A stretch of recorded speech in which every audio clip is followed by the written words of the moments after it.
യോഷ്ല, good morning. യോഷ്ല, വയനാട്ടിൽ private ബസ്സുകൾ service അവസാനിപ്പിക്കാൻ വേണ്ടി പോവുകയാണോ? ജൂലൈ 10 ശേഷം വണ്ടി ഓടില്ല എന്നാണോ പറയുന്നത്?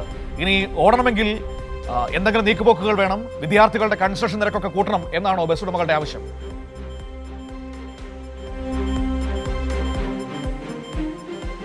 Manu, good morning.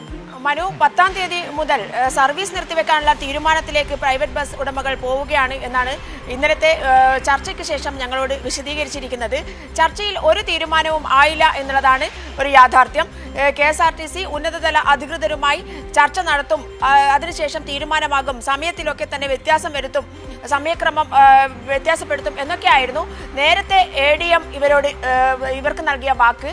അത് നേരത്തെ G-ഫോം നൽകി, 300-ലേറെ ബസ്സുകൾ G-ഫോം നൽകി ഒരു വർഷത്തേക്ക് സർവീസ് നിർത്തിയിടാൻ വേണ്ടി തീരുമാനമായിരുന്നു.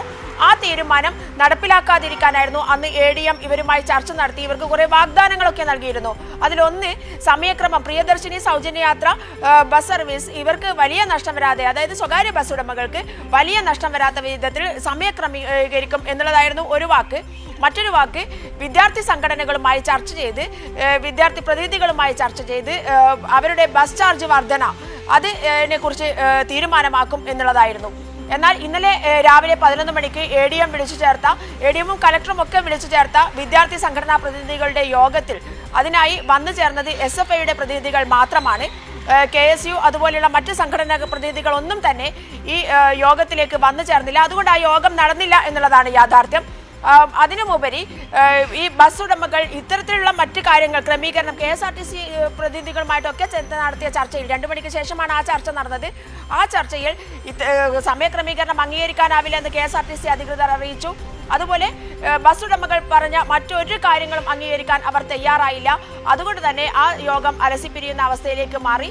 എന്നാൽ മന്ത്രിതല ചർച്ച നടക്കും എന്നൊക്കെയാണ് അവരെ ആശ്വസിപ്പിച്ചത്. അതേസമയം അസംതൃപ്തരായ അവർ മുന്നോട്ട് വെച്ചിരിക്കുന്ന ഒരു വലിയ പ്രശ്നം എന്ന് പറയുന്നത് അത് സമൂഹത്തെ ആകെ ബാധിക്കാൻ പോകുന്ന പ്രശ്നമാണ്. അത് വിദ്യാർത്ഥികളുടെ ബസ് ചാർജ് വർധനയിലേക്ക് എത്തിച്ചേർത്തിരിക്കുന്നു എന്നുള്ളതാണ്.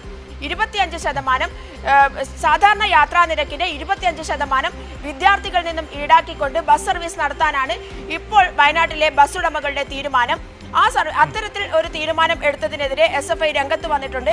അതാണ് ഇന്നലെ ശിവപ്രസാദ് ഞങ്ങളോട് വിശദീകരിച്ച കാര്യം. വിദ്യാർത്ഥികളുടെ ബസ് ചാർജ് വർധന അത് സർക്കാരിന്റെ വരുമാന നഷ്ടം പരിഹരിക്കുന്നതിനുള്ള സാമ്പത്തിക സ്ലാബായി വിദ്യാർത്ഥികളെ നിങ്ങൾ കാണരുത് എന്നുള്ളതാണ് മുഖ്യമന്ത്രിയോട് SFIയുടെ സംസ്ഥാന പ്രസിഡന്റ് M. ശിവപ്രസാദ് പറഞ്ഞിരിക്കുന്നത്. അതൊരു നല്ല വാക്കാണ്. കാരണം കുട്ടികൾ തൊഴിലില്ലാത്തവരാണ്, വിദ്യാഭ്യാസം അവരുടെ അവകാശമാണ്.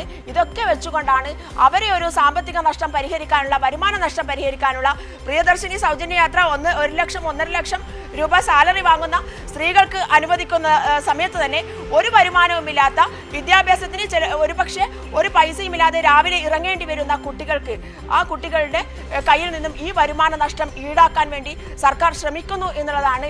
ഇത് ബസ് ഉടമകളായാലും KSRTC അധികൃതരായാലും സർക്കാരായാലും അനുവദിക്കില്ല എന്ന് SFI പ്രഖ്യാപിച്ചു കഴിഞ്ഞു എന്നുള്ളതാണ് യാഥാർത്ഥ്യം.